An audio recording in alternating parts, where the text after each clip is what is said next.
Hey, this is Tara Slone, and I am so happy to be back on Toronto Mic'd. What up, Mike? Toronto. VK on the beat. Check. I'm in Toronto where you wanna get a city love. I'm from Toronto where you wanna get a city love. I'm in Toronto like we wanna get a city love. My city love me back for my city love. I'm in Toronto. Welcome to episode 1844 of Toronto Mic'd, an award-winning podcast proudly brought to you by Great Lakes Brewery. Order online at greatlakesbeer.com for free local home delivery in the GTA. Palma Pasta. Enjoy the taste of fresh, homemade Italian pasta and entrees from Palma Pasta in Mississauga and Oakville. Visit palmapasta.com for more. Fusion Corp's own Nick Iones. He's the host of Building Toronto Skyline and Building Success, two podcasts that you ought to listen to. RecycleMyElectronics.ca. Committing to our planet's future means properly recycling our electronics of the past. And Ridley Funeral Home. Pillars of the community since 1921. Joining me today, making her return to Toronto Mic'd, it's Tara Slone. Welcome back, Tara. Hey, thank you for having me. And I'm sorry I'm not there in person. Right, because when I woke up this morning, the plan was you were going to be visiting me in the TMDS basement studio, but Mother Nature kind of threw a wrench into those plans.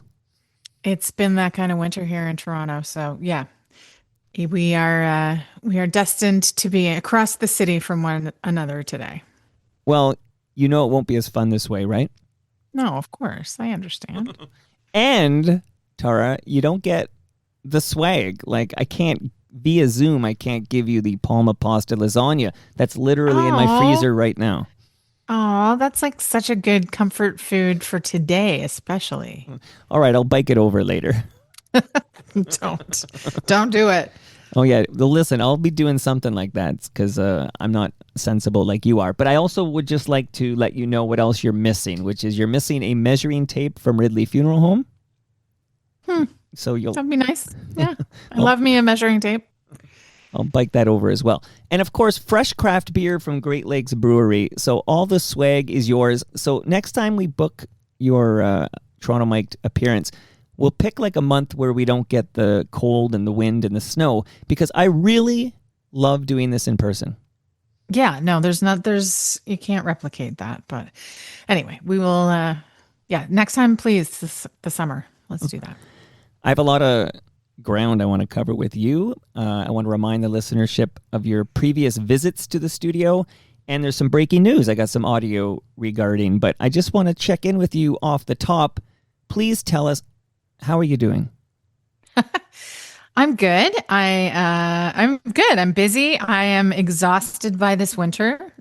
I think like most Torontonians, just kind of over it. So, luckily I do get to leave now and then to experience a little bit of sunshine and warmth, but it's been a little while, and I'm not back in California until the end of February. So how often, because I do want an update on your your livelihood, your work, and I know that includes work with the San Jose Sharks, but how often do you go to California for that work? It works out to be about once a month. This is a little bit of a longer stretch because their schedule and the Olympics combined meant that, I've been home for a little bit. But yeah, I do 20 home games. So I'll go down for a week, do a few games, do a few other things and come back. So it's a bit of a commute, but it's not the worst place to go. That's for sure. No, and you used to live there, right? I lived there for 2 years, which is how I became connected with the Sharks. And yeah, they were incredibly generous in, wanting this relationship to continue, even though I moved back to Toronto. And so I have the best of both worlds. And how's it going for you now that you're back in Toronto? I'm really grateful to be back. I mean, politics aside, my daughter's dad is here. So that was really the deciding factor. She has the opportunity to be with both of her parents. We're split up, but we're very good friends, and so it was a no brainer, right? Just why would I keep them apart? No, I mean, you're preaching to the converted over here. I totally get that. And it's pretty cool that even though you left California to come back to Toronto, that the Sharks said, hey, we still want a slice of that Tara Slone pie. Yes, no, I feel really grateful. It's been such a delight. That organization is a great one, and the team is becoming a really exciting team to be a part of as well. So, yeah, I think it was a real relief for me when they hired me. They created jobs that didn't exist before. I do rinkside reporting for NBC. They didn't have somebody doing that. And I do content for the Sharks, and they really celebrate me for who I am and the kind of work that I do in the hockey space, and that's really nice. Well, listen, we celebrate you for who you are, what you do. Come on, you're a valued FOTM. But you mentioned that the Sharks are kind of exciting. So this is not a hockey podcast. We're not going to do any hockey talk. If people want hockey talk, I think there's like 4,000 podcasts they can go listen to dive in deep. But I do want to just because, Sure. the opening ceremonies in Italy are today. Hmm. And I'm going to say this, I like to watch all the disciplines in the Olympics. Like I'll watch sports I'd never watch outside the Olympics, but one sport I do watch outside the Olympics that I'm very excited to watch in the Olympics is hockey. Hmm. And I just want to mention a name of a guy you know and you cover, but MacLean Celebrini is the youngest member of Team Canada. It's kind of amazing he's on the team. First overall pick, I think it was 2024. So I just wondered, what's it like to have hope? I feel like we had this a decade ago, and now we don't have it, Yeah. and you have it. But what's that like to have a guy like Macklin Celebrini? Well, I think people throw around the term generational player maybe a little bit too easily, but I think in Macklin's case, it's true. He's in his second year in the league. He's proven himself to be an elite and complete player. He's 19 years old. He's still a teenager, and the things he does on the ice are incomprehensible to most. And so, it's yes, in one sense, it's remarkable he's on the team, but on the other hand, there's no way they could have ignored him. I mean, he's just, he's up there in the scoring race with Connor McDavid and Nathan McKinnon and Nikita Kucherov. Like this is the company that this teenager is keeping. So I am so excited to watch him play best on best. We know Sidney Crosby loves him, so we'll see if he ends up on a line with Sid. It's really cool. No, it's so damn cool. Like I'm excited to see Macklin Celebrini and the whole team, and I just love. He made the team, and you mentioned you can't ignore those results, but I feel like of a team this deep, you could, do that because it's such a deep team that we had a couple of injuries, and then the guys they say, okay, we're sending to Italy to fill in these spots. It's like, okay, Seth Jarvis and Sam Bennett. It's like we're so deep that the replacements are kick ass. You know what I mean? Yeah, the replacements are guys that people felt like were Yeah. snubs, big snubs. Well, players who won that They- Four Nations thing just a year ago. So those are Right. your replacements. So it's celebrating. It's Exactly. no small feat, even at that age, to make Team Canada. So, must be exciting to cover a team where it's like the future's bright. Where my team, we were where you were. When the guys were younger, Austin Matthews and Mitch Marner, and now we're sort of like, oh, we're gonna have to go through some crap. I can swear it's my show. We have to go through some shit to come out clean on the Yeah. other side. But you're now going to the good times. Yeah, I mean that's what it's looking like, and the good times are happening even more quickly than anybody thought. I don't think anybody thought we'd be in this, sitting just outside a playoff position this year.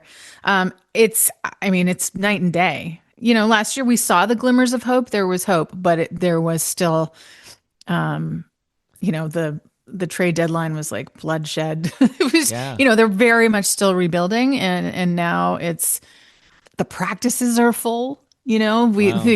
the scrums are big.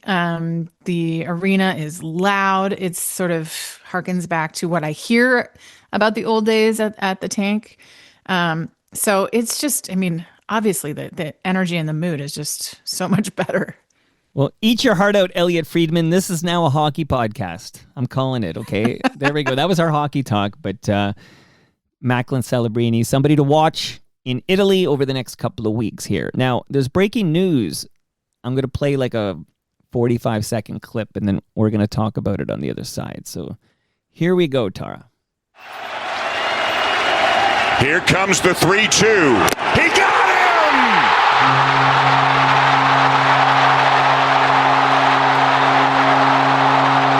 For the first time in 32 years, the Toronto Blue Jays are going to the World Series. What a performance by Jeff Hoffman in the ninth. What a season for the Blue Jays. Hoffman was outstanding. After 2 innings last night, he came in and slammed the door. He struck out the side. This is a season to remember. I can't do a Buck Martinez, but No, he's got a very unique voice. it's like a little mumbly, but like in a charming kind of way, I'd say. Now, did you hear the breaking news? No. Okay, so Buck Martinez has retired. Oh.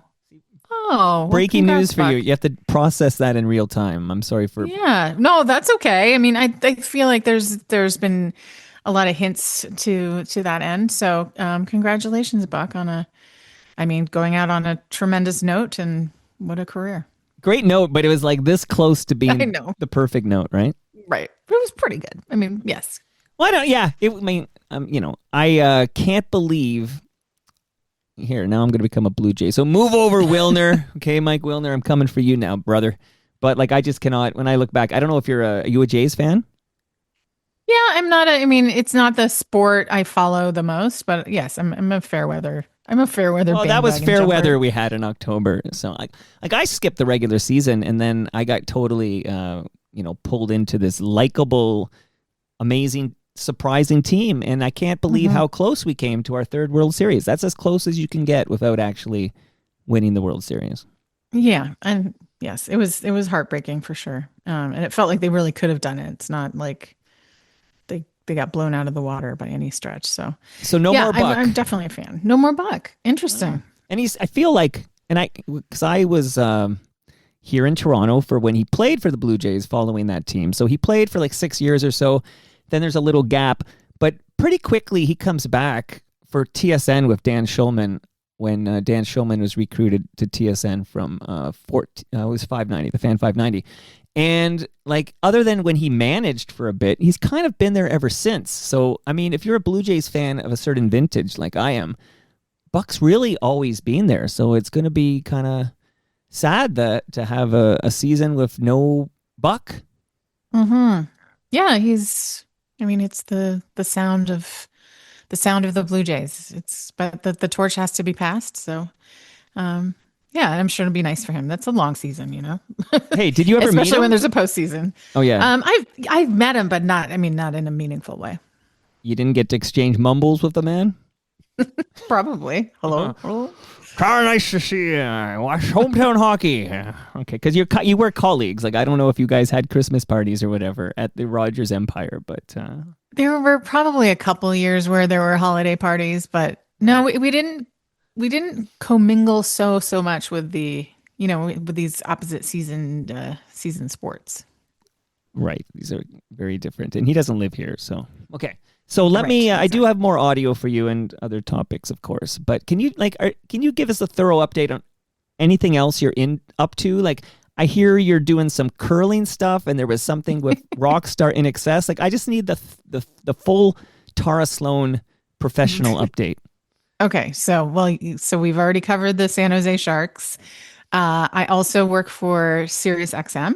I have a weekly women's show called No Filter, which I really enjoy. I get to talk to amazing women.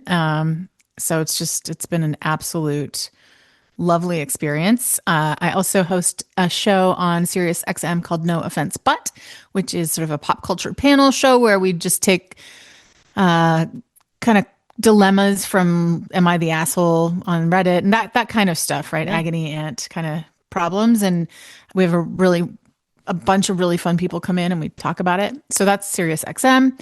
I did start doing some work with the Grand Slam of Curling on rockchannel.com. So part of their streaming commentary group, which is actually super interesting because I don't really know very much about curling.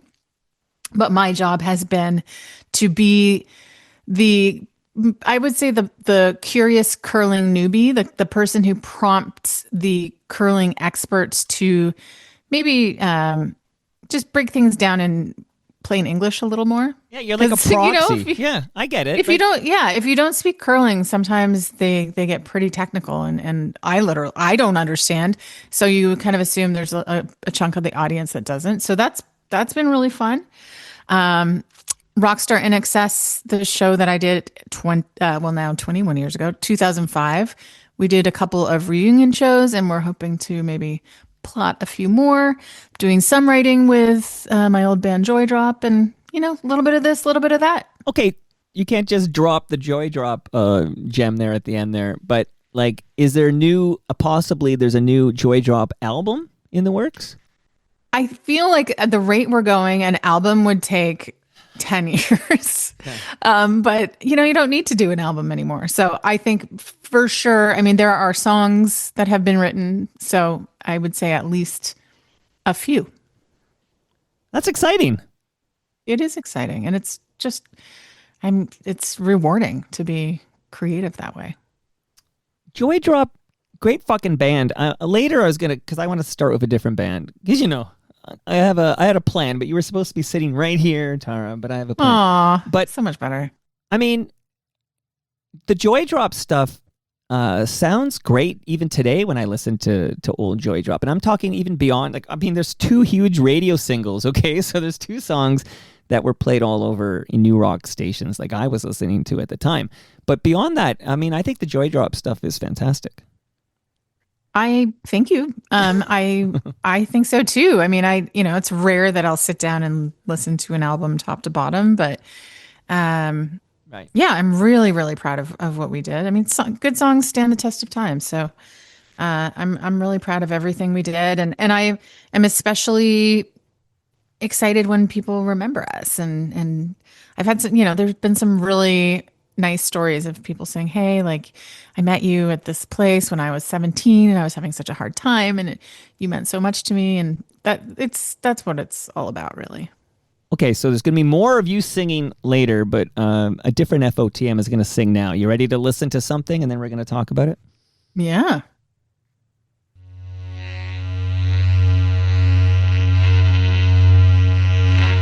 She was underwhelmed, if that's a word. I know it's not, 'cause I looked it up. That's one of the skills that I learned in my school.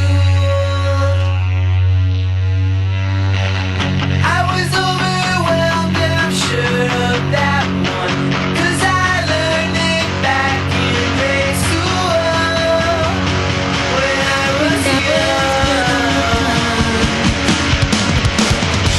She said you was funny, I said you were funny.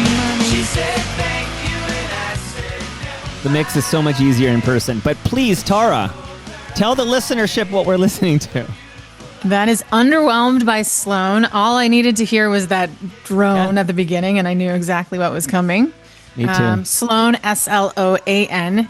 They have made my life incredibly difficult over the past, 30 years. Right. Because my name is Slone, which nobody spells correctly. Even an expert like myself has to think for a few seconds on how to spell Tara Slone's last name.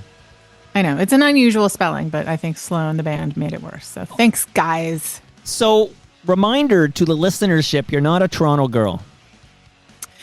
I did live here a couple of times in my early life, but no, Halifax and Nova Scotia is where I call home. And so I was around during the Sloan years, and in fact worked at Sam the Record Man with Jay Ferguson, and knew all those guys from around, and watched the whole explosion. And I mean, I love them so much. I love them as people, and it was pretty cool. It was pretty cool. Well, as you can imagine, I have follow-up questions, Tara Slone. So, Okay. what year would you say it was when you were working with Jay Ferguson at Sam the Record Man in Halifax, Nova Scotia? So it would have been, it was more than okay, so I started there when I was in 10th grade. So. Yeah, it's worth noting, those guys are older than you. Yes. Yeah. Because you're my age, and I think of them as like older guys. Okay. Yeah. I was a part-time, I mean, it was my high school job. Yeah. So, yeah, I mean, I guess it would have been 88, 89 kind of thing. Okay, so work with me here, Tara. We're doing important work here. You know I cover the Canadian alt-rock scene very closely. This is my whole purpose in life, I'd say. Okay, so you and Jay Ferguson were friends? Yeah, I mean, as much as he wanted to be friends with like a 15-year-old girl. But he's a nice guy. like, he's one of the nicest people. No, he's so nice. Right. Yes, so nice. He would be very nice to you, and he's your colleague at Sam the Record Man in Halifax? Yes, yeah, super nice. And we did, I mean, you know, there's a camaraderie that happens when you're working at that kind of place, but it's not like he's like calling me. But yes, I know him, and I like him very much. You're so nervous you're going to make it sound like you were BFFs, and then I'm going to be talking to Jay one day, and he's like, oh yeah, we worked together, but we weren't going out for, coffee or whatever. Yeah, well, I mean, I was a teenager. You can have coffee as a teenager. I did. I drank a lot of coffee as a teenager. See, I actually, in real time, I was going to say go out for a beer, and I actually changed it to coffee in real time because you were only 15. I did, however, and I mean, I feel like the statute of limitations has passed. I did have I think I had the sort of protection of the Sam's group, so we would often all go out to the Seahorse for beer. Scandalous. Scandalous, yes. Okay. That's the real talk I'm looking for here. So in the background, I don't even know if via Zoom you can hear it, but in the background I still have Underwhelmed going, and my heart rate's going up because it's the first Sloan song I ever heard. I heard it on CFNY 102.1, and I guess about the year it was released, whatever that was, 91 or 90, I can't remember now, early 90s. Yeah. But it's still, and this is I'm looking like if there's a German word for this, when the first song you hear from a band stays your favorite song from that band, even though they put out extraordinary material subsequently. Like there's so many bands where the first song I heard is my favorite, and I wonder, is it my favorite? It's probably my favorite because it's the gateway to that band. It was the one I loved first. I would say, yeah, I don't know. I don't know if that theory holds true always, but for me, that's my favorite Sloan song too. Yeah. But I also think it was like more representative. It wasn't just about the first song you heard from that band. It was like that band represented a movement, right? That was sort of simultaneous with the grunge movement out of Seattle, that there was this crazy Halifax thing that was happening. And so I don't know, for me, it's very much of an era. And so there's a lot more nostalgia that accompanies it. I'll cross promote the fact there is an episode in the Toronto Mic'd archive that is simply an episode about Underwhelmed. So I've had all four members of Sloan over, and this is a Chris Murphy song. So Chris Murphy, he wrote it, he sings on it, and he brought this to, Smeared was the first album. What a great album that was. Holy smokes. You're right, we had our own like little grunge scene going on in your hometown there. Yeah, it was wild. It was like all these bands were getting signed to Sub Pop and stuff, and they were on Geffen, I think. And because Twice Removed came out on Geffen. Yeah, so it was a funny moment, and it wasn't just Halifax too. It was like Eric's Trip out of New Brunswick, and there was just like this marriage jail out of Halifax. Yeah, So there was just really cool like maritime Super Friends Canada thing. Super Friends, yeah. Did you say Thrush? You said Thrush Hermit, right? No, I didn't, but I should have. God, yes, Thrush Hermit, of course. And even back then, am I right? Sarah McLachlan's there still? She was already gone. Oh. She'd already left Nova Scotia. Okay. And I wonder about her relationship with Nova Scotia because she doesn't talk about it very much. No, she's sort of. If you weren't savvy like us, Tara, you would think she was a Vancouver gal. Right, but she did. She went to Queen Elizabeth High School, which is the school that I went to. But she's, I think, 3 or 4 years older than me, so we weren't there at the same time. But yeah, she doesn't really. I don't know. I feel like she doesn't identify as like a real Haligonian. But I used to be really into, back then I would be into like East Coast Music Awards and stuff. And she was all over that. So that's how I knew she was like a Maritimer. Well, I don't know if I ever meet her. I've never met her. You know, If I haven't meet her, either. Can we fix that? Like, what if all three of us got together for a coffee or something? I think that we can talk about if she has any issues with Yeah. Halifax. Like, let's just have an intervention. Like, what is your problem? Yeah. Why are you ashamed to be a Maritimer? You should never be. No. The nicest people. Okay. Oh, yeah. So I'm going somewhere here. I know I went on a little tangent here, but I love talking about Sloan. So all four members have been in the basement. I've had like deep dives with each of them. And, you know, I'll often ask them about this name Sloan. Okay. And they kind of always have this look on their face like, oh, there's this, like, they have to print the legend. Like, I always sense this. This is all speculation on my part. But they tell it, some buddy of theirs they called Slow One. And Right. then That was the story I heard. and I'm here to tell you I don't believe that story. I'm here to tell you, and then you could react to this, but I'm going to say definitively on the record, this episode of Toronto Mike, I'm saying it out loud. I believe the band name Sloan was a reference to Tara Slone from Sam the Record Man in Halifax. They just changed the spelling. That's ridiculous.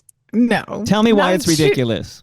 Why? Because they didn't know who, like, I feel like, I don't know if the band existed before I knew Jay, but I cannot imagine. I just cannot imagine that I played enough of a role in their existence that they took the name. I mean, who knows? Maybe they just heard it and they like it. But yes, I always heard Slow One.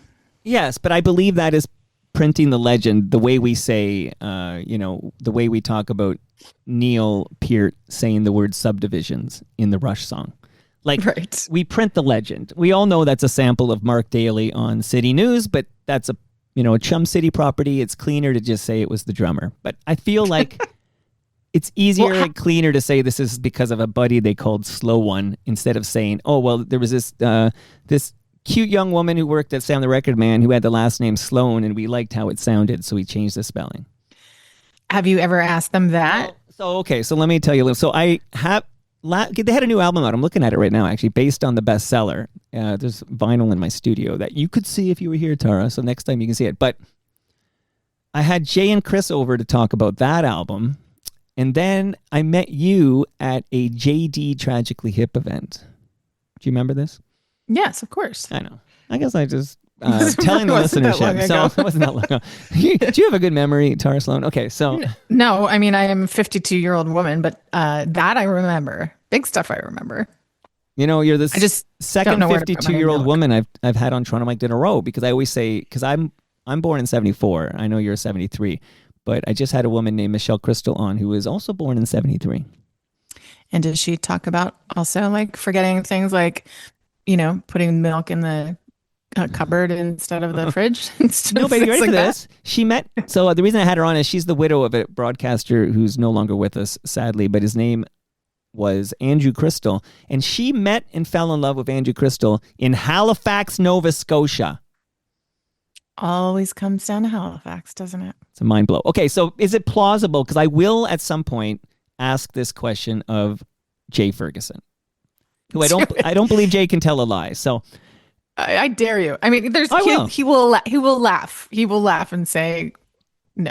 But will you at anyway. least say it's plausible? It's possible.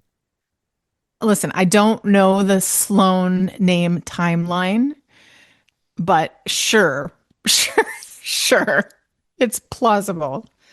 I mean, I definitely know that I existed before. But Jay knew Sloan, you the existed before the band got the name Sloan. band. See, that I don't know. Well, if your timeline, if you're accurate about... okay, well, these are questions for Jay Ferguson and Chris Murphy.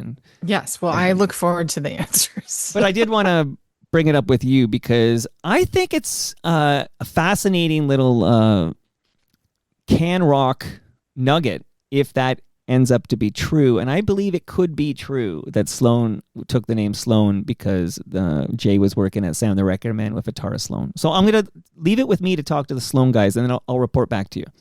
Okay, I have one thing to add to that I did notice in the video for The Other Man. Yeah. I feel like I can't remember it exactly. I think it's in a school or something. Anyway, there's some sheet of paper, maybe it's like on a door or something, that says Sloan, but it's Slone. And the only person, there's no other, I mean, other than my family, it's because it's an abbreviation. My name is, it would have been Tara Slonemski back in, 100 years ago. I'm glad you're sharing this with me. This is a huge clue. And I will just remind you that song, that's a Jay Ferguson song. No, it's not. Is it? Yeah. I thought it was a Chris Murphy song. Oh, I thought it was a Jay. Okay, well, I'm going to have to search that one if I don't sound like an idiot here. Because in my mind, I'm hearing it in my mind, and it's Jay Ferguson singing it. I feel like it's Chris. I think it's Chris. Oh. But anyway, go watch the video. There is Slone, and there's I've never seen anybody else spell it that way. Okay, it is you're right. I shouldn't question a maritimer on anything to do with Sloan history. That is a Chris Murphy song. But okay, my apologies to the entire Sloan organization. Apparently inspired by Chris Murphy's relationship with another Canadian rocker. Do you want to guess who? Not me. There was just I'm not at the center of everything Sloan. No, but I did say another Canadian rocker, so definitely not you. But Leslie Feist. Correct. Yes. Good for you. See, Sloan trivia. Okay, that's all I'm not even recording this. I just wanted to do Sloan trivia with you. So okay, so so I will speak to the Sloan guys about you being the inspiration for the band name Sloan. Quickly, I'm going to tell the listenership about your two other visits, which were actual physical visits to this basement studio. And next visit will be in person as well, Tara. So, I'll pick a better month than February. Yeah. Yes. April 2018. That's a long time ago now. Ooh, that is a long time ago. Episode 322, and I wrote this description at the time. Mike chats with Tara Slone about her years with Joydrop, her experience on Rockstar in Excess, co-hosting Rogers, I'm all choked up thinking about it, co-hosting Rogers Hometown Hockey with Ron MacLean and more. We had a great chat in April 2018, but you actually came back in November 2022 with Terry Hart. That is correct, who I just had dinner with 2 nights ago. How's Terry doing? I know she's got a new podcast too. She's good. Yeah. She's really passionate about it. It sounds like amazing and necessary. It's about caregiving, which is a really big topic, amongst our generation right now. So she's good. But yes, that was also a pleasure.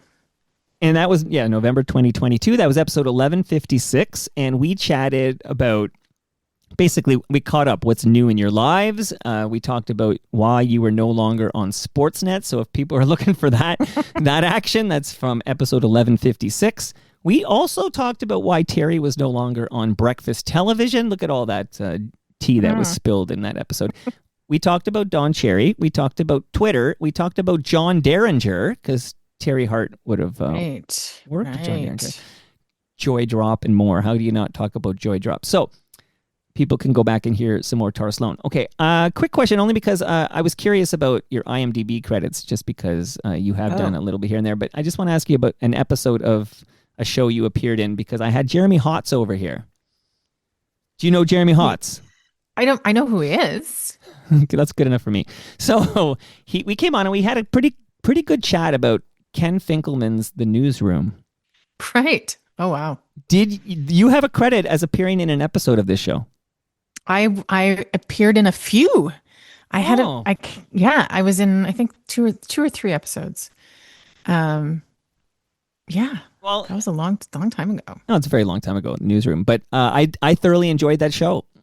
And I don't, obviously I haven't watched it in a while, so I wouldn't be able to say, I remember seeing Tara Slone on that. And I said, that's the woman that Sloan named their band after. But is it just that you were an aspiring actress and you auditioned? I'm just curious how you ended up in Ken Finkelman's The Newsroom.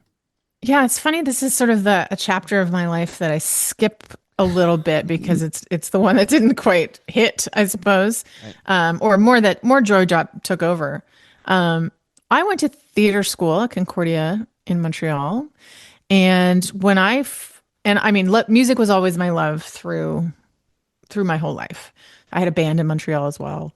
When I moved to Toronto in 1996, it was really to do work in TV and film. So that's sort of what I did for the first while I was here. And at the same time was looking for people to play music with, not with the aspiration of being a professional touring musician. I just wanted to meet people to play with. So I did some funny stuff. I did Kung Fu, The Legend Continues. I did the Newsroom.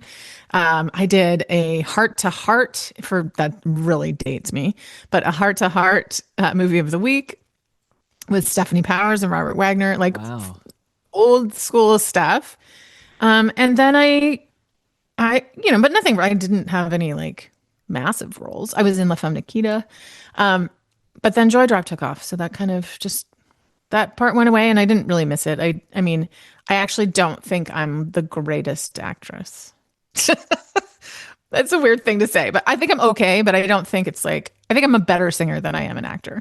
Well, I was going to say, if we're keeping score at home, Tara, okay, so you're a great singer. You're a great, I guess, what's the term?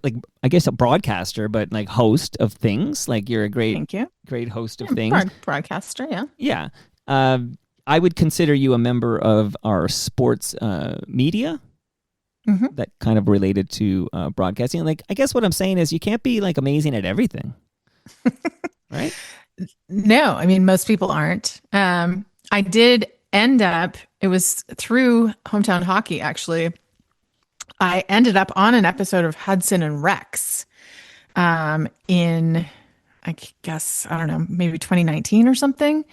And that was, Hometown Hockey was coming to Newfoundland, and it was this nice little cross-promotional thing that we did with the show. So I actually had a real role on it, which was fun. So that's the last time I did any meaningful acting. There's great controversy surrounding that show.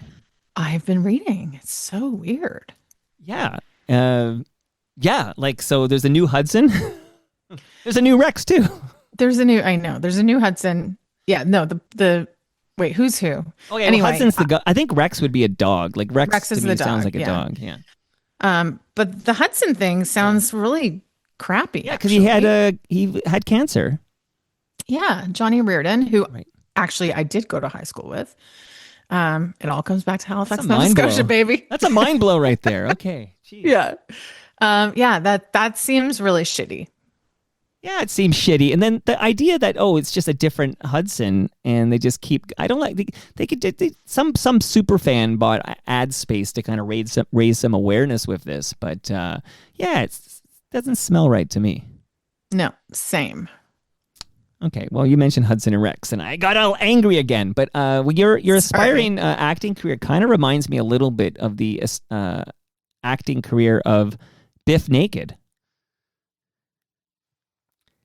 What was Biff in? Of So- course, Biff is good at everything. Yeah, well, Biff is also a talented singer. Biff lives in Mimico now, and Biff is a neighbor of mine, sort of, and we bump into each other all the time. Love Biff Naked. There was a documentary on Super Channel. This ties back to Terry Hart, because when I went to the premiere at the Royal, maybe I'm trying to remember where that was. Terry Hart was like the MC because she does work with Super Channel. Right. So it all comes together here. But Biff would. Small world. Yeah, she'd pop.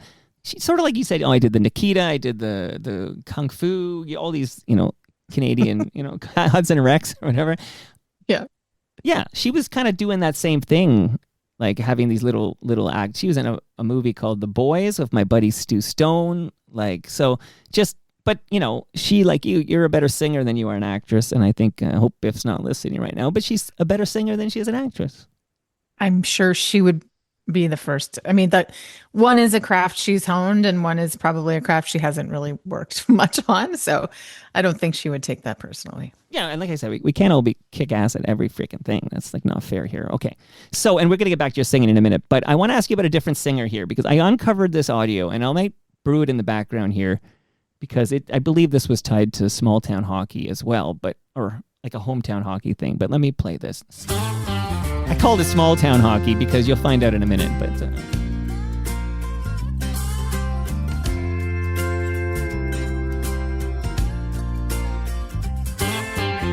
I grew up in the small town, a hockey night in my hometown kind of place. There was really not much around.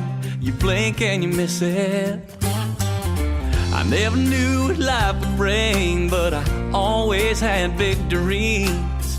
Early mornings down at the rink, and every night I'd wish that I'd get a shot at the big game. Here on MacLean, say my name. So I played hard and dreamed about the day I'd lift the Stanley Cup up high, 'cause that's where I come from. That's who I am. Hardworking and God blessed. Yes, sir, thank you, man. The best things around that I have ever seen came from small towns. I completely forgot about this. Okay. So the reason I keep playing it is because there's more of you coming up. Maybe I'll bring it down and I'll maybe bring it back up in a moment. But this is Paul Brandt. I totally forgot I did this. Well, you also conveniently forgot you were an aspiring actress, so I felt like we had to dig up some of this stuff. So bad. Yeah. Okay, so at some point I'll bring it up a bit because we'll hear some Tara Slone, but I guess this was like a hometown hockey thing?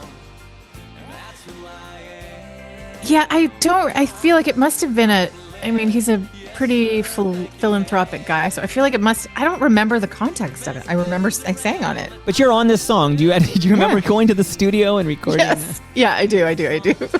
It's called Small Towns and Big Dreams? What? Big, I'll tell you, because it's cut Big off Dreams. Big Dreams, right. Big Dreams, yeah. But it's...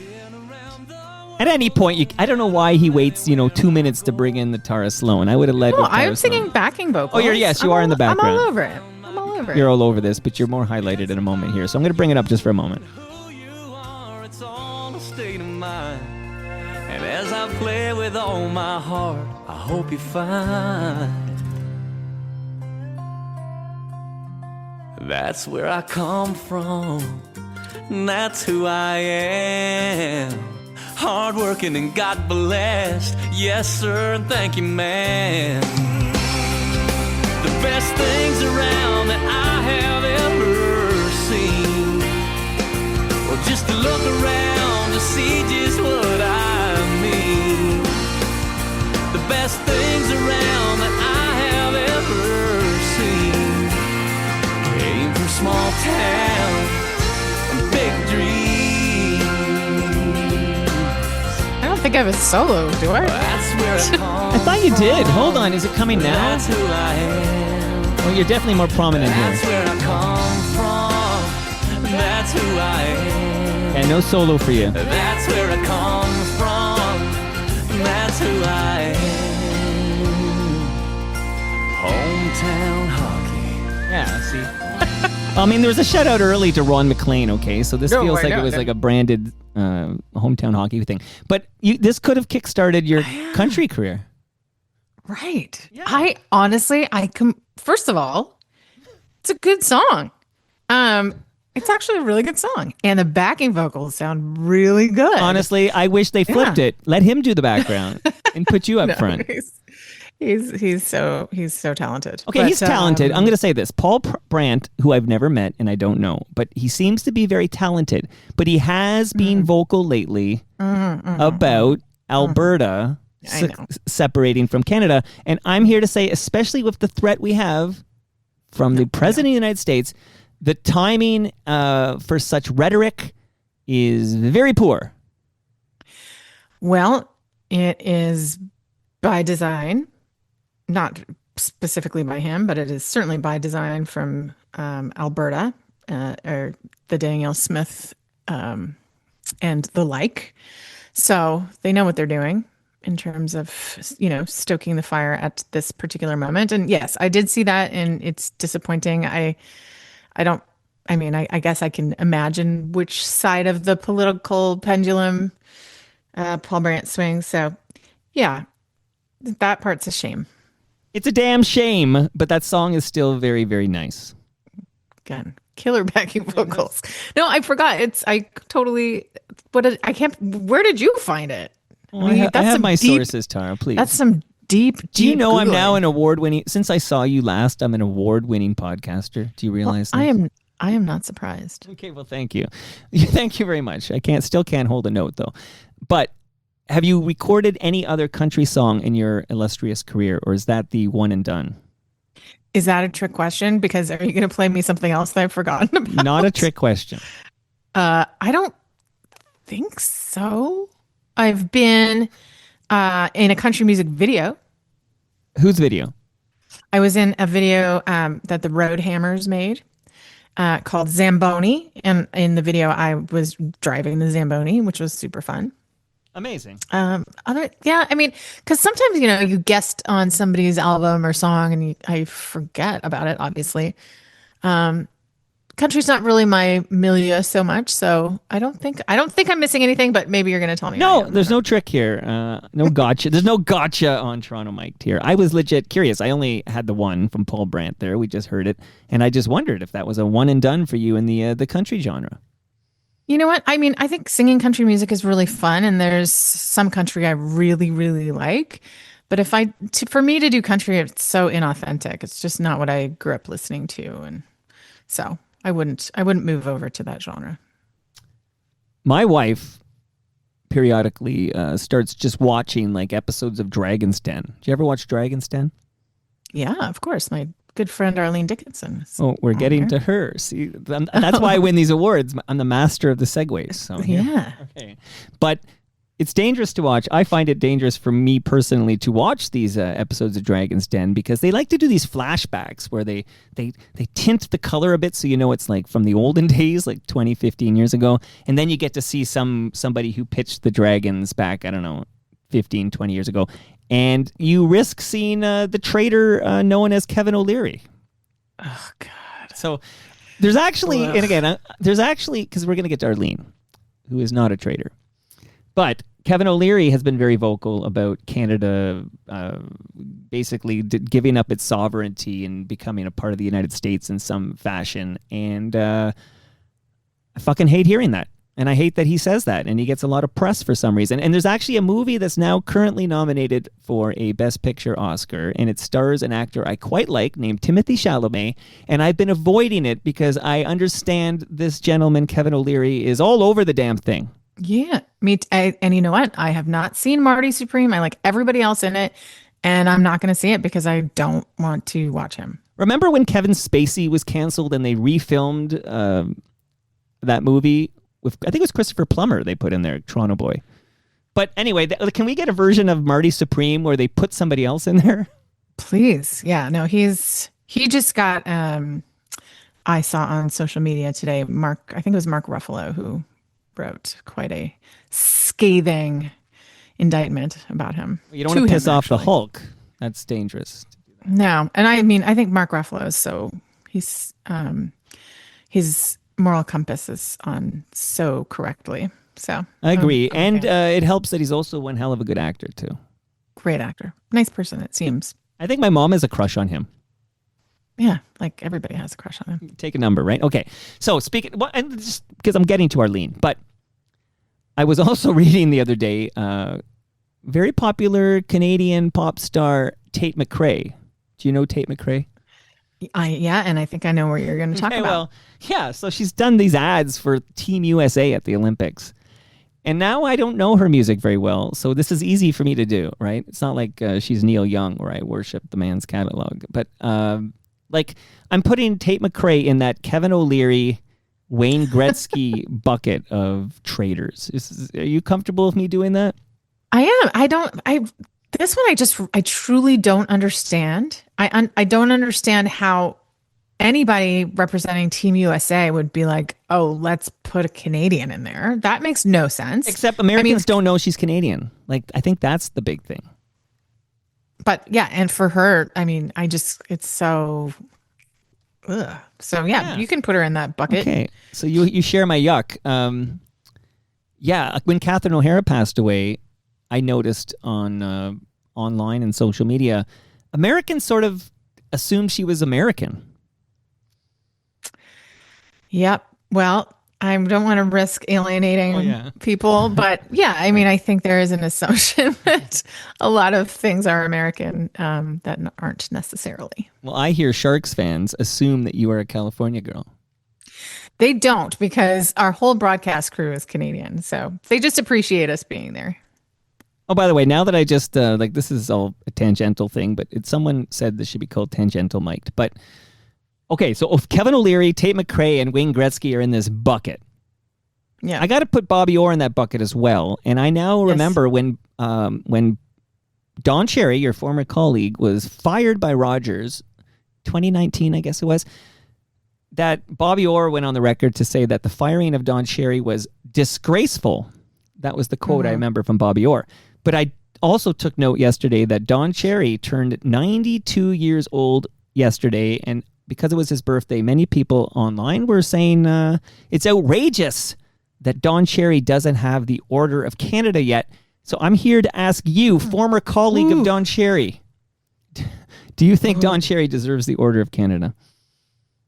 I mean, I think I'd have to look at what the stipulation is. If I made the rules, no, I don't. I mean, I'm going to further infuriate the throngs who already hate me, so it doesn't really matter. No, I don't think he espouses the Canadian values he thinks he does, because I think that as Canadians, we value inclusion and diverse perspectives and diversity of religion and thought. So I don't think so, but I would have to look at the Order of Canada rules. There are a lot of people who I am surprised have not been inducted into the Order of Canada. But enough about Tara Slone. No, like I'm surprised Ron isn't. Yeah, I don't think I realized he wasn't until right now. So yeah, no, he's not. Interesting. I feel, no one cares how I feel about this, but I feel Don Cherry, I feel like he's disqualified from the Order of Canada due to the way he treated Quebecers.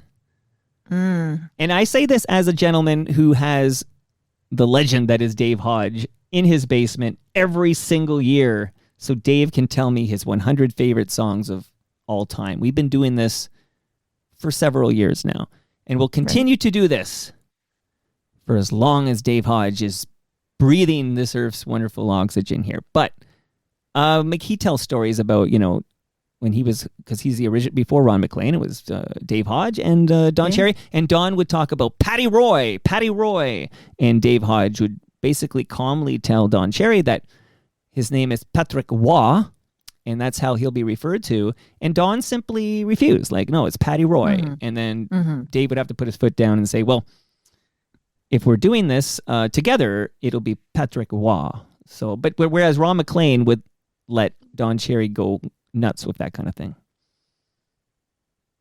Yeah.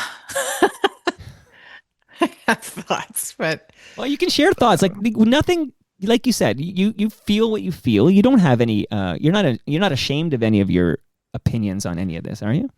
No, although I don't know. I don't think I've said. I mean, I'm sure Ron has his own. I don't know, kind of reckoning to do in terms of like how much he enabled with Don. And I'm sure that's something he does contemplate. And I understand that, his employment may have was for a long time contingent upon Don, and that dynamic worked. And actually the public liked it too. And so, there's lots of complicity in there. The CBC's complicit, right, for allowing this to happen for so long on our public broadcasters. So, I want to be careful because I do have a lot of love for Ron MacLean, and I haven't actually, I don't think this is something that he and I have spoken about. I mean, we've certainly spoken about Don, but yeah, I think he would have to kind of look deep inside and think, okay, well, like I let this happen. Like he enabled it. Yeah, he did. I haven't see. It's been a long time since Ron's been in this basement, but I really hope he returns because I feel like we should have a little chat about this exact topic. And I will just say this because I read in the Toronto Sun, like somebody linked me to it in the Toronto Sun, that FOTM Lance Hornby was writing about the pen flip because Dave made some comments about he doesn't regret the pen flip.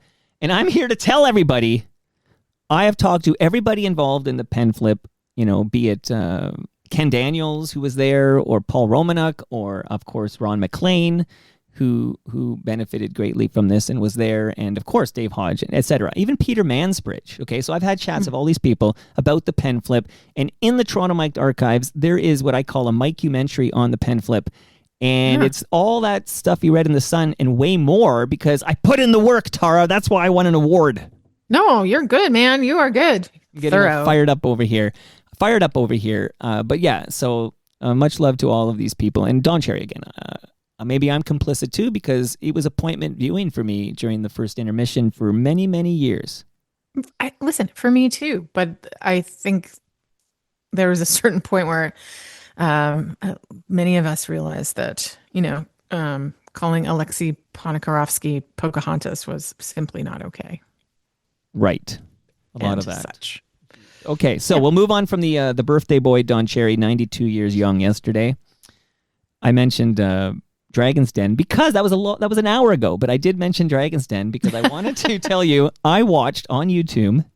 I watched you doing, I think you were doing yoga with wine. Please tell me. You did something with Arlene Dickinson. I don't know what you were doing, but you were like on the floor and you were just chatting. Yeah. Yes, it's for Arlene's YouTube series called Arlene is Alone, where she talks to people about their single and otherwise, but she talks about her, single life. And I was one of her early guests. And yes, for some reason we started, with me showing her, I think, how to do a downward dog or something, and then she spilled wine on the carpet, and that ended our yoga session. But it was a lot of fun and very open. Honest. No, I enjoyed it. Like, so I'm here to say I enjoyed it thoroughly because that's kind of what I like.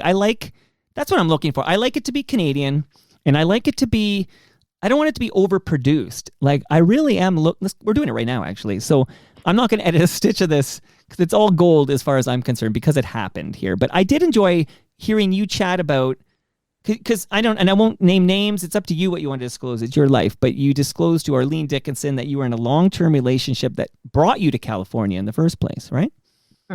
Yeah. Oh yeah, I'm happy to. Okay. Just because I want. Well, I mean, you don't have to dig very far. The internet knows and retains. We're not TMZ over here. We're TMDS. It's a whole different ballgame. Yeah, I was in a relationship with a man named Dan Boyle, who's a retired NHL hockey player, Stanley Cup winner, and Olympic champion. And it didn't go the way one would hope a relationship goes. So we are no longer together. It's already been almost a few years, 2.5 years we broke up.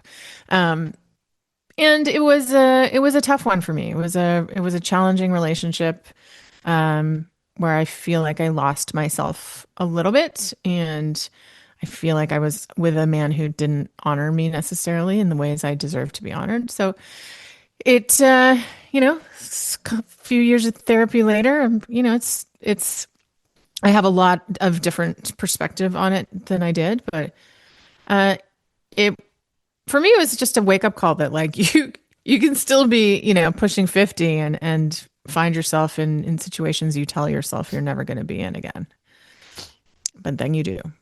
Well, so this relationship brings you to California, and then when this relationship ends, that's the impetus for you to return to Toronto.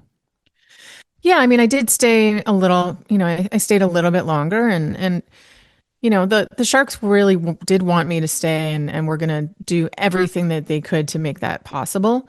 So for me, it was really just the matter of my daughter and being close to her dad. But yeah, I mean, I don't regret, I have this amazing relationship with the Sharks organization, with NBC. I made great friends. It changed the trajectory of my life. And so I'm grateful, and I'm grateful for the things that I've learned along the way. Well, I've decided I am now TMZ. Okay, but I'm going to call it TMZ, okay? Because this is Canada. TMZ. Yes, do it. Do Okay. it. So you told Arlene that you talked about being single. Are you still single, Tara Slone? Yeah, I am.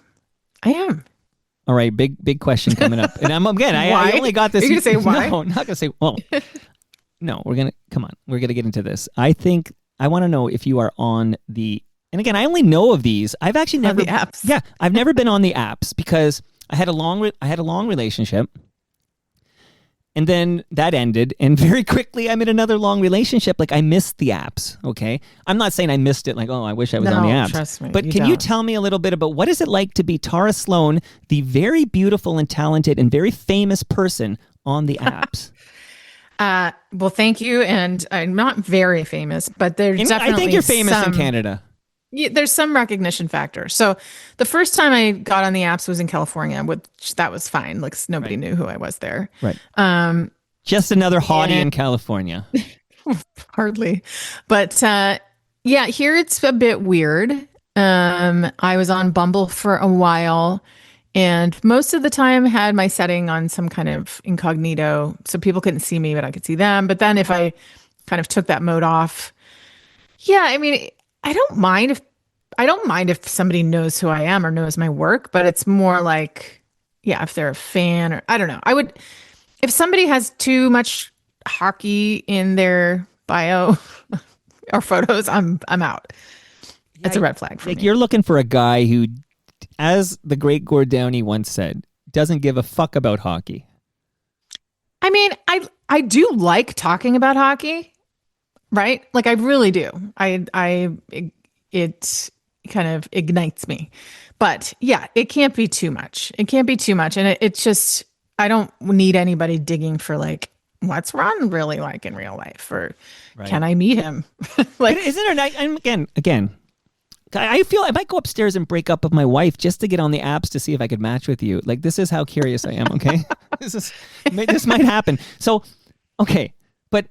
Aren't you, are your antennas up? Are you, I'm sure you are because you're a very careful, smart, savvy woman in 2026. But what about the guys like me who just get excited at the thought of having a coffee with, like a romantic, I'm not talking about, because we might go for coffee as friends, but like a romantic coffee with Tara Slone. Like, do you have detectors for, they just are excited by having a date with the I think the very attractive and talented Tara Slone. Thank you. Yeah, no, that's weird for me too. I'm not on Bumble anymore. Now the one I'm on is Raya. I don't know. I don't know. I'm taking notes over here, Tara. How do you spell that? Raya. And this one it's so stupid. You have to be accepted. So it's a lot of like people in the arts industries. And it sort of started as like a famous people app, but it's expanded much beyond that. But yes, there is some kind of level of exclusivity to it, but it's so silly because there's so few people in Toronto on it that like every day it sends me, lovely looking gentlemen who are in like Oslo and like, yeah, Morocco. So probably not a good fit.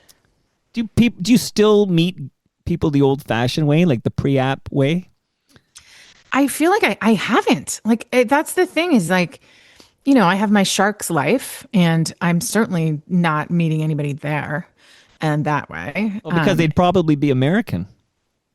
It's that I just don't meet, like, I don't know. I'm just in a kind of a silo. Like I do a game. It's, my broadcaster colleagues.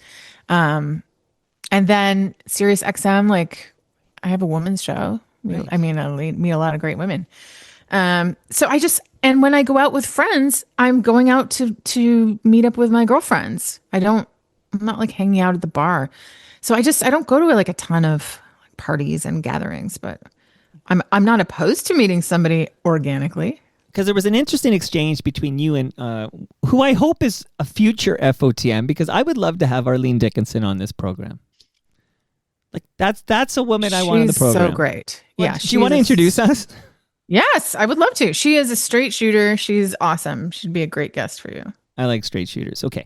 Yeah. But you were disclosing the fact that like almost like what's the definition of single? Like what is single? Because I think you and I are of the same mindset where single means you're available to see other people.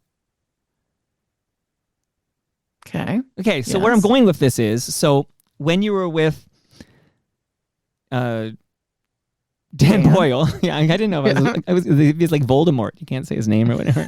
I was gonna like he shall not be named. Yeah, I was gonna do that, and then I thought, no, like don't make that bigger than it is. Whatever. But like you're now there's a like you're not seeing other people, therefore you are not single. But I'm guessing you may be seeing multiple people right now, but no, you're not committed to like a monogamous relationship with any of them.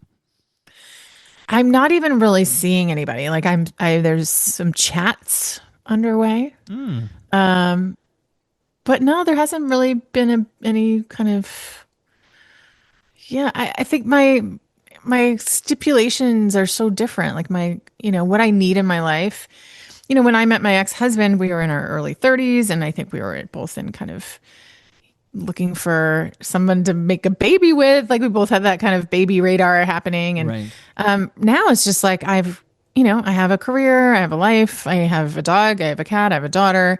I don't need anything other than a great frickin' person, a companion. And so if there's no reason to not have exactly what I would be looking for. If I may mansplain to you, Tara Slone, what you're looking for, I believe. Okay, I think in this. Okay. And again, I'm not single, so I'm not trying to get a romantic coffee with you. I believe you're looking for laughter and joy. Like you want somebody with a great sense of humor. Oh, 100%. That is critical. And possibly when people talk about valuable traits or desirable traits in whatever sex they're attracted to, whatever. Like, I feel we're undervaluing sense of humor. And I think people talk about, I don't know, like, kindness is important, and you want them to be attractive. I'm going to run down the list of attributes you look for in a partner or whatnot. But I think we're underappreciating the role of a sense of humor. I totally agree. Yeah, I think it's really important. Really, really important. And to me also, like, sense of humor is to me a good indication of intelligence. Like they go hand in hand. So yes, smart, witty, funny. And, I'll say this, like Dan and I would say we did not share the same values. And that was a real lesson to me, because I found myself sometimes having to make excuses or put things aside. And I think there's no reason for me not to be with somebody, with whom I can be unabashedly myself. And that is, a raging feminist. And, I'm very politically outspoken, and that's who I am. And I don't think I ever want to put that on the back burner ever again. So last TMZ question for you, because it came up with Arlene. Last one. It's a very easy one here. But like in these apps that I'm unfamiliar with, but I know of through reputation, do you need to set an age range? Yes. Would you disclose for the listenership, 52-year-old Tara Slone, what is your age range? I'd have to look, but I think I'm very hesitant to meet anybody whose number starts with a 3. So I would say like 40 to 60 is kind of. Oh yeah, that's a big range. Yeah, just making sure. I still think I would maybe struggle a little bit with somebody in their early 40s, but I'm not opposed. Okay, and I appreciate your candor here as we do like a dating segment. So watch out, Arlene. I'm taking over the dating chat here. I'm just naturally curious about all these things. Okay, so we're almost done here. You're doing amazing. Have you seen Heated Rivalry? Have I seen Heated Rivalry? Yes. How many times have you seen Heated Rivalry? I actually only watched it once. But I feel like I'm so, I'll definitely watch it again. And I feel like I'm so immersed in this, the sort of the zeitgeist of it all. And I had the great privilege of interviewing Rachel Reed, the author of the Game Changers book series. Maritimer. She's from Bedford, Nova Scotia. Yeah. So she was on my Sirius XM show. That's cool. That's cool. So you enjoyed this series? I very much enjoyed the series. Yeah. It's very good. That's a homegrown success story right there. I feel that series needs more penis. Like you want to see the like penis I'm just more? here. I'm here to say it, and I'm here to say Too much butt, not enough it's penis. it's too weird to watch so much sex with no genitalia. I really think all the sex scenes were so artfully done. I don't know. I wasn't bothered by the lack of penis. Oh, my tongue's kind of frankly. in my cheek here, obviously. Obviously, that was an intentional, the blocking was so strategic. I noticed, every time these guys, are in that position, one leg has to be up. We need some thigh blockage on the penis. But I'm here to say that if there's another version of this that was made for HBO where there is penis. Can you, you know what? I can only imagine the copycat porn versions that are going to be made. Right, okay. So, can you imagine? Then you'll see the penis. okay, now it's warming up in here. So I'm going to play a song I uncovered. I'm embarrassed to tell you I didn't hear it until this past week. And we had this, I will say, we had the Tara Slone visit to the basement scheduled for previous, and then you were busy and we moved it to now, and then Mother Nature said, go to Zoom, and that's where we are. Next time you'll be in the basement. But I heard a song for the first time that I might play and ask you about, because I think it's a very good song, but I need to give a little love right now to recyclemyelectronics.ca, because Tara, now that you're back living in Canada, if you have a closet or a drawer or a room full of old cables, old electronics, old devices, I don't want you throwing that in the garbage because those chemicals end up in our landfill. I want you to go to recyclemyelectronics.ca, put in your postal code, and find out where you can drop it off to be properly recycled. Do you understand? I do, actually. And I think that's an honorable message. Speaking of honorable messages, for February, and notice I nail that R, the first R. Okay. There's no February. If you buy heart-shaped pasta from Palma Pasta, proceeds from every single purchase is going to support Hospice Mississauga and the compassionate care that they provide in the community of Mississauga. It's like a beautiful, wonderful cause, and Palma Pasta has stepped up to help raise money by giving proceeds from every purchase of heart-shaped pasta in the month of February. That's nice. Beautiful, right? Yeah. Yeah. And it's Valentine's Day is coming up. So, hey, it's a good time to buy the heart-shaped pasta. Okay, so much love to Palma Pasta. We already shouted out Ridley Funeral Home. They have a great podcast called Life's Undertaking with Brad Jones. I highly recommend it. And, of course, we always give love on this program to Nick Iones. I'm actually recording with him in a few hours. He's got a great podcast called Building Toronto Skyline. It's from Fusion Corp and Nick, and he put up his hand and said, Mike, how do I sponsor this? How do I keep this Toronto Mike Real Talk going? And he became a sponsor, and I think that is totally radical. So thank you to Nick. Okay, and I was going to say this, but I thought, it'll sound like you're flirting with her, and I didn't say it, but I'm going to say it now, so it's a little removed. But when we were talking about the value of one having a sense of humor. Yes. I was going to say that I'm going to put my wonderful sense of humor on full display at the El Macombo on May 21st, and tickets are now available at eventbrite.ca. So you can actually buy a ticket to see me at the El Macombo. I think it's May 21st, and I may or may not be very funny, Tara. Are you going to be doing stand-up? It's not stand-up because I don't do stand-up, but I'm hoping it will be witty and insightful, and it'll be a performance. I'm crafting a performance that I hope will entertain and delight both people who buy tickets. Well, that is very, I like that's a great tease, a great teaser for this. Okay, and now I'm going to play a song I just discovered. Okay, so here we go. Listen.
right, Hotshot, what am I listening to?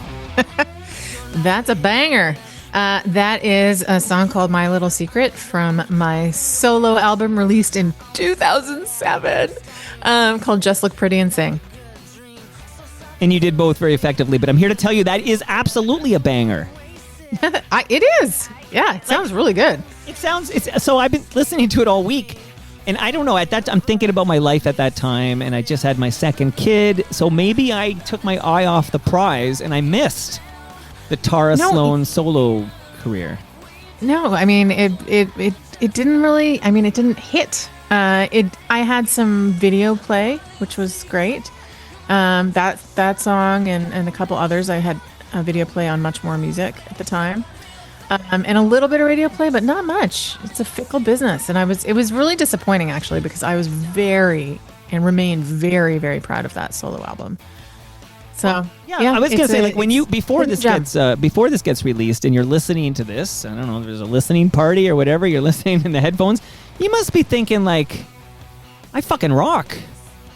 Yeah, I did think I fucking rocked. And this was a really different process. I did this album with a guy named Jordan Zadarazny, who's best known from his project Blinker the Star. He's a genius, I think, producer, songwriter. And we recorded this over a number of years. I would go back and forth to his place in Pembroke, Ontario. Hockey Town. Yeah, big hockey town. And that's their nickname, I think. It's like, that's Hockey Town, Ontario. Yeah, I think you might be right. I should know this. So yeah, I'm really proud of that album. And yeah, it's pretty demoralizing when you make something that you think is so great and nobody buys it. But it's worth a listen, y'all. And then 19 years later, you're going to be on some guy's podcast, and he's going to tell you that song fucking rocks, and he loves it, and it's all worthwhile. Well, thank you. Yeah, and it's all available for download and streaming and all that crap still. So yeah, that song, My Little Secret, and the video is fantastic. I told you I'm going to be on the apps later today, just to try to connect with this woman. But I wonder if there's another solo project in you. Like, I know you're going to be doing some new Joydrop stuff, which is cool. You tease that off the top. And of course, you're always doing like, I'm going to hear you do Mystify or whatever Rockstar In Excess wants out of you. You're ready to rock. But like, is there a future solo project for Tara Slone? I mean, I think I want to concentrate on whatever these songs end up being, the stuff that Joydrop is doing. I mean, there's not really, there's no differentiation for me. It's just, I get to write songs with people I love. But yeah, sure. I mean, I think I'm at a point where I'm realizing how much I miss music in my life and how much more I need to bring it in. Well, we're all better off for it. Okay, maybe I'll get a Biff Naked Tara Slone duet in the works. I could make that happen. I would love that. I'm a huge fan of Biff. Well, take a number. Okay. Heated rivalry, Biff versus Tara.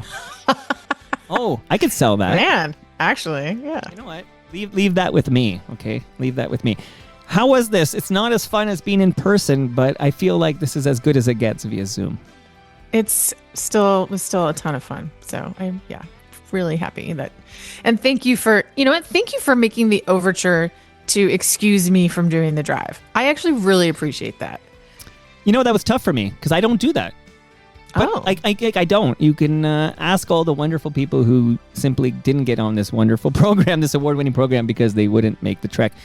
Like, you'd have to be, if you lived in, I don't know, if you lived in Alberta or something, that's different. But so, Alfie Zappacosta, I let him do it via Zoom. But I actually woke up this morning. I feel like I'm doing the Sopranos theme now. Woke up this morning. Okay, so I got up this morning and I saw the snow, and then I read the 2 weather alerts from Environment Canada, and then I had this moment of like, let's make Tara Slone's day and give her permission to zoom in this one time, and then I know next time, which might be in the summer, one day I'll have a favor I'll ask of you. No, I do appreciate it. And I live on the opposite side of the city, which is, I might as well, it's that silly, that Toronto joke. Toronto's an hour from Toronto. Right. So anyway, it's better to not be on the roads right now. So I appreciate it. Thank you. And that brings us to the end of our 1,844th show. Go to torontomike.com for all your Toronto Mike needs. Follow Tara Slone. I know you're on Instagram. Is there anywhere else you want people to go? I mean, I really only post hockey stuff on Twitter, X, but if you're interested in like shark stuff, go on X. But I would say Instagram's the sort of main platform right now. You realize this episode we talked about San Jose Sharks and Shark Tank? Yeah. Because it's very shark heavy. It's Shark Week on Toronto Mike. I like it. Much love to all who made this possible. That's Great Lakes Brewery, Palma Pasta, Nick Ienes, RecycleMyElectronics.ca, and Ridley Funeral Home. Next week, I have everybody scheduled to visit me in the basement unless Mother Nature interferes, and that means Monday we have Sean Cullen. Sean Cullen returns. Tuesday, it's a reggae artist named Amoye. Wednesday, it's Dave Bedini, and then the debut of Simone Denny. Can't wait. See you all then.